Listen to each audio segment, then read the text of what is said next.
Good morning সকলকে। তো চলো শুরু করা যাক আজকের ভিডিও। তো আজকে সকালে উঠলাম, তারপরে ফ্রেশ ট্রেশ হওয়ার পরে এখন পড়তে বসলাম।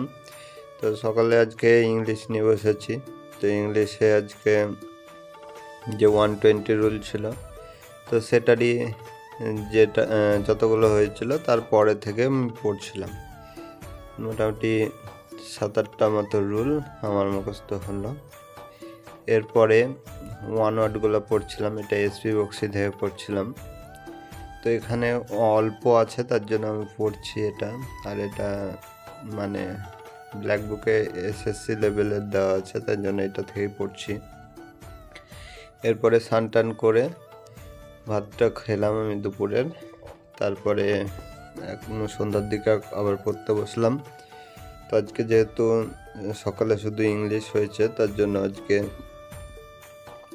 আমি কারেন্ট অ্যাফেয়ার্সটাই করলাম এখন।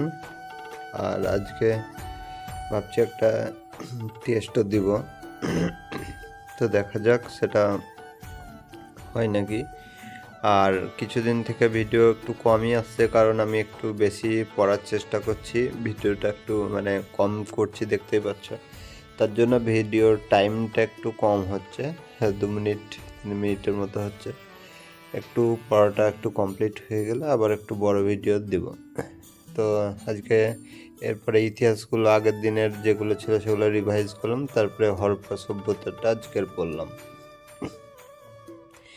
এরপরে ভারতের মৃত্তিকা, এগুলো আগের দিন আমি পড়েছিলাম, তো সেগুলো আবার আমার রিভাইজ হয়ে গেল। তো এগুলো আমার খুবই ভালো লাগছে যে রিভাইজ করলে অনেকটা মনে বেশি থাকছে। তারপরে ভারতের স্বাভাবিক উদ্ভিদ, এটাও পড়লাম। তো আজকের মতো ব্লগ এই পর্যন্তই, দেখা হচ্ছে পরের ভিডিও।